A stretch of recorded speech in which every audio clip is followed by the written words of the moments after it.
How many of you are lifelong registered Republicans? And how many of you are voting for Hillary Clinton? In Sumter County, Florida, one of the reddest counties in the state, these 5 lifelong Republicans are not voting that way come November 8th. A year ago, if you had told me I was voting for Hillary Clinton, I would have said, absolutely not. There is no way that will ever happen. But that's exactly what is happening. Linda Fogg is so turned off by Donald Trump, she started a group called Republicans for Hillary. Dozens of neighbors have joined her. Her husband, Don Fogg, had a disabled niece and wrote Trump off after he says Trump mocked a disabled reporter. But he also thinks Trump is weak on immigration. It's impractical to deport that many people.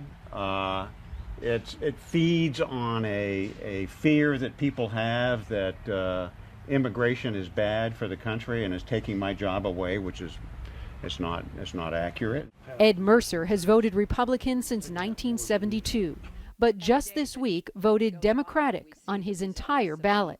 I am not some gigantic Hillary Clinton fan. I am not a socialist. I am not a big Democratic fan. Where do you think Donald Trump is weak? My fear of Donald Trump with his anti-trade rhetoric and his tax cut proposals is he is going to take the little foundation we have globally and just crumble it.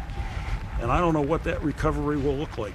This retired economist compared both candidates' economic platforms, looking closely at their tax and spend policies, and decided to vote Clinton. I realized that what Hillary Clinton was putting forth in her platform was more doable. This group calls Trump's idea of a wall at the southern border impractical, and none of them thinks Trump is cut out to handle ISIS either. Him saying, I know more than the generals do, that's another blowhard tactic. You know, he throws out these generalizations that when you dig into them, there's nothing behind them. And for this group, it's about how Trump treats others, especially women, whom they believe he doesn't respect. They cite the Access Hollywood tape. I was offended by the language. I raised 3 sons, and to the best of my knowledge, they would never talk about women in that way. Otherwise, they'd have me to answer to.